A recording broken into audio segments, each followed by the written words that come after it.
So this conference will be broadcast at www.acu2020.org. It will be translated into 10 languages. You can find other contents on this website as well. Plus, I'm here in Germany acting as a medical doctor of Robert Kennedy, and I just would like to announce his voice is not related to any virus or something. He has not COVID-19 something. It's a long-lasting physical voice disease, just to say this. So he is, his health is very intact, and we are proud to have him here with us. So tomorrow there will be a very big crowding, like in the 1st of August. This was the biggest in Europe. And tomorrow it's going to be much bigger, because we are standing here all together to try to tell the truth to the people. I am Robert F. Kennedy, Jr. Excuse my voice, which should get better as I talk. And let me explain to you a little bit about the journey that brought me here. I run the biggest water protection group in the world. It's called Waterkeeper Alliance. And back in the early 2000s, I was suing big coal-burning power plants in the United States for discharging mercury. At that time, and my only concern was the impact of the mercury on fish and on human health of the human beings who ate the fish.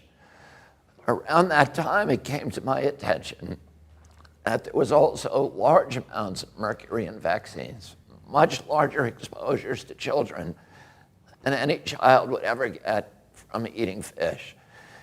And so I began to address that, and we started an organization that was trying to have a very limited scope, which was trying to remove the mercury from vaccines. Little by little, I came to understand that there were larger problems with vaccines. And the central problem, and the one we were most deeply concerned with, was that vaccines in the United States were not safety tested. They have an exemption that is not available to any other medical product. And that exemption, which most people cannot even believe, is an artifact of CDC's legacy as the Public Health Service, which was a quasi-military agency. And at the time that the vaccine system, the vaccine program was launched, the purpose was a national defense purpose, and they wanted to make sure that vaccines could be quickly formulated and deployed in order to derail attacks by foreign countries with biological substances. So they removed the regulatory impediments, including the necessity to test vaccines, to safety test vaccines against placebos. And so my very narrow purpose in starting the Children's Health Defense was to address this problem and get vaccines properly safety tested. Because if they're not safety tested, nobody can tell you with any medical authority whether that vaccine is injuring more people than it's saving. And yet, as we continued on with this advocacy, it became very clear that there were other problems as well. There was problems with the corruption in our political system. The pharmaceutical companies had not only corrupted our politicians with huge amounts of lobbying money, they had captured the agencies that are supposed to protect Americans from public health threats, the CDC, the FDA, the HHS. They had captured the press in our country by huge influxes of advertising dollars, which had neutralized the press. And they had effectively subverted American democracy by neutralizing all of those institutions that the founding fathers of our nation had created to stand between a greedy corporation and a vulnerable child. The Congress had been corrupted. The regulatory agencies were captured. They had become sock puppets for the industry they're supposed to regulate. The press had been sidelined. And worst of all, They had passed a law in our country in 1986 that gave pharmaceutical companies complete immunity from liability. So there was no incentive for any of those companies to make vaccines safe. And little by little, we recognized that this was not just an American issue. This was a global issue. I came 2 years ago when I was arguing the Monsanto case, and I met my partner here, Senta Dupuy. And Senta already understood the connection that had taken me so long to formulate between toxics in our environment, the capture of our agencies and our political structures by those powerful companies. She also recognized that pharmaceutical companies were the most powerful, more powerful than oil, more powerful than the chemical industry, and a greater threat not only to our children's health, to all the institutions of democracy, not in the United States, but all around the globe. And I'm very glad that Tina Choi helped Senta to organize Children's Health Defense Europe.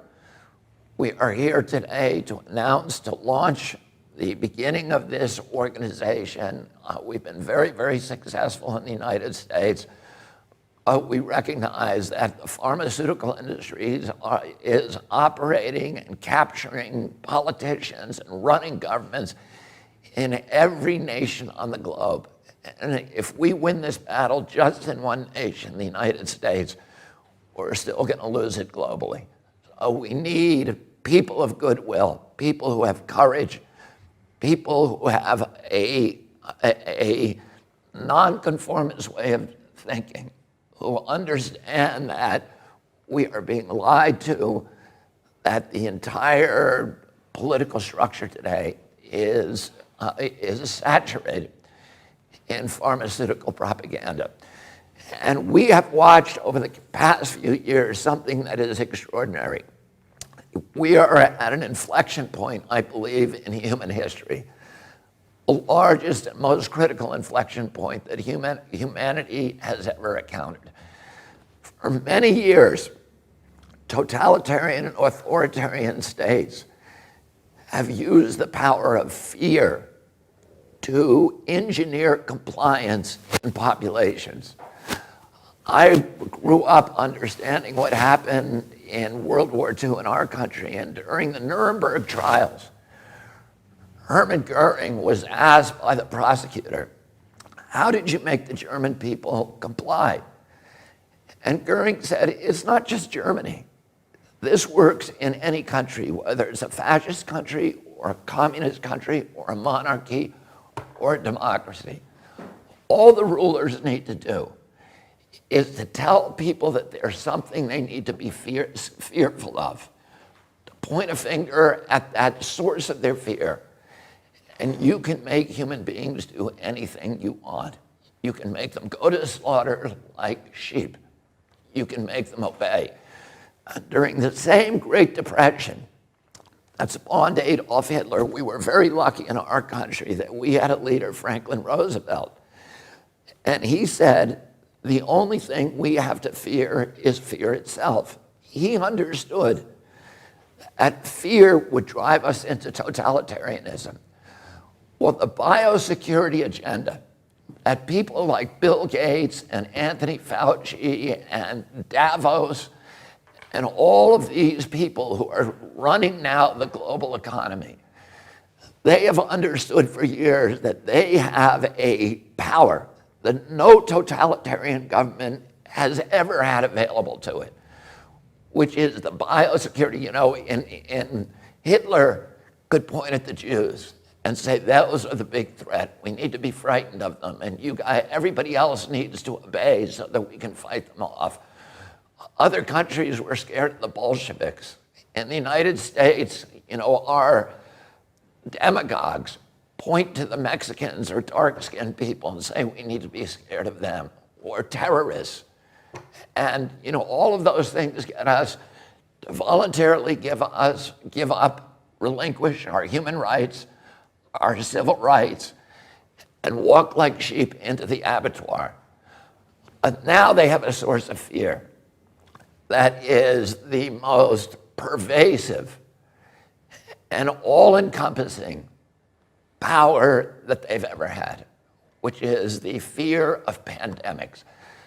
Governments love pandemics the same way that they love wars, because it gives them power, it gives them control, and it gives them the capacity to impose obedience on human beings. And today we have an inflection of new technologies that give governments the capacity to impose controls on populations that have never been imagined before in human history by any tyrant in history. We have 5G, which has created a surveillance state. 5G is not here for your benefit. It's not here so that it's going to make your life better because you can download your video game in 6 seconds rather than 29. The only reason for 5G is because it allows these big data companies run by Bill Gates and Mark Zuckerberg and Jeffrey Bezos to harvest our data, to listen to your conversations on your cell phone. They've always been able to do that, but there was no way for them to transport that data, to subject it to analytics, and then to monetize it and to sell it. Bill Gates today is building a city in Arizona, 80,000 people, with a data center that will be able to take all of this new data, the data on your Alexis in your home. You think that Alexis is working for you? Alexis isn't working for you. She is spying on you.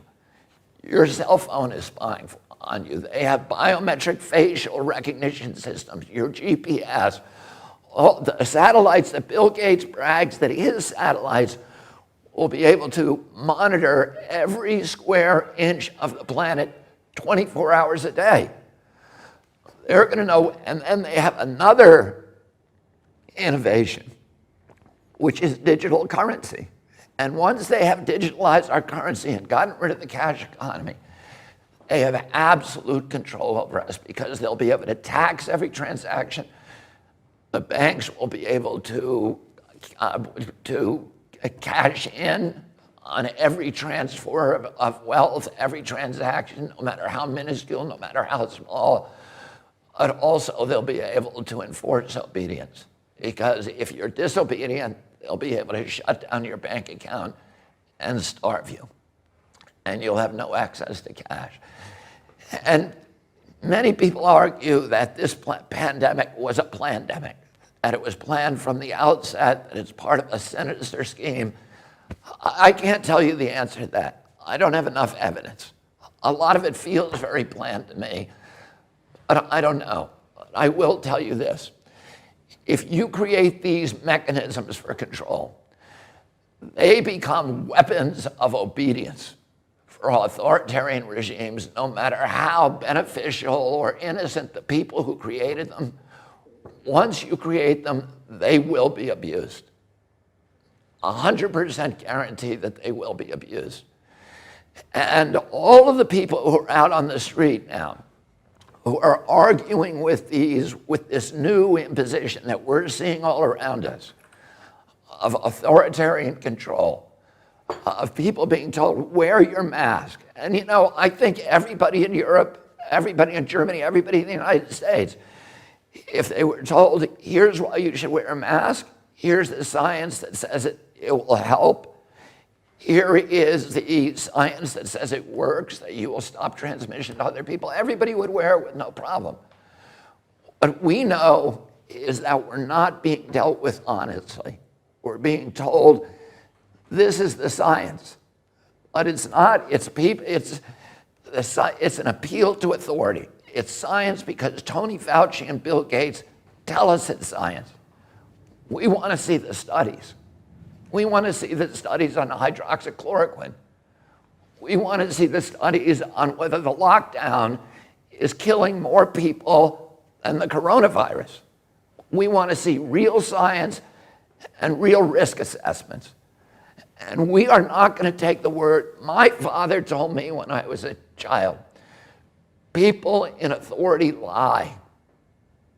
And we all, if we are going to continue to live in a democracy, we need to understand that people in authority lie. People in authority will abuse every power that we relinquish to them.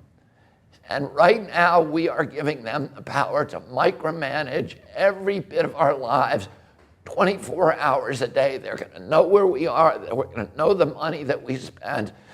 They're going to have access to our children. They're going to have the right to compel unwanted medical interventions on us. The Nazis did that in the camps in World War II. They tested vaccines on gypsies and Jews.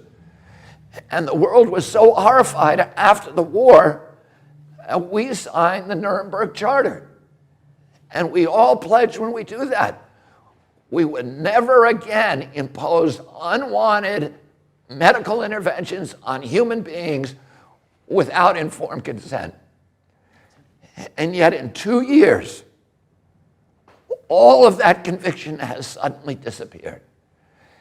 And people are walking around in mass where the science has not been explained to them.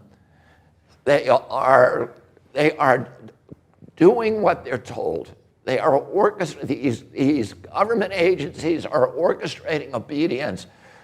And it is not democratic. It's not the product of democracy. It's the product of a pharmaceutical-driven biosecurity agenda that will enslave the entire human race and plunge us into a dystopian nightmare where the apocalyptical forces of ignorance and greed will be running our lives and ruining our children and destroying all the dreams and dignity that we hope to give to our children. And the launch of this organization, Children's Health Defense in Europe, is a beachhead.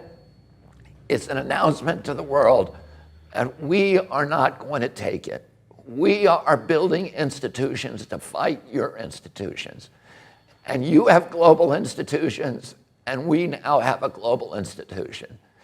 And we are going to be out tomorrow with the biggest crowd in German history, and they're all going to be saying peacefully the same thing. We are not going to let you take our democracy away. We are not going to let you take our health away. We are not going to let you take our freedoms away. We are not going to let you take our children away. And I'm very proud of the people that I'm sitting at this table with, who are people who have the courage to challenge, to speak truth to power, and to think independently, and to break away from the orthodoxies that are enslaving so much of the human race. Thank you.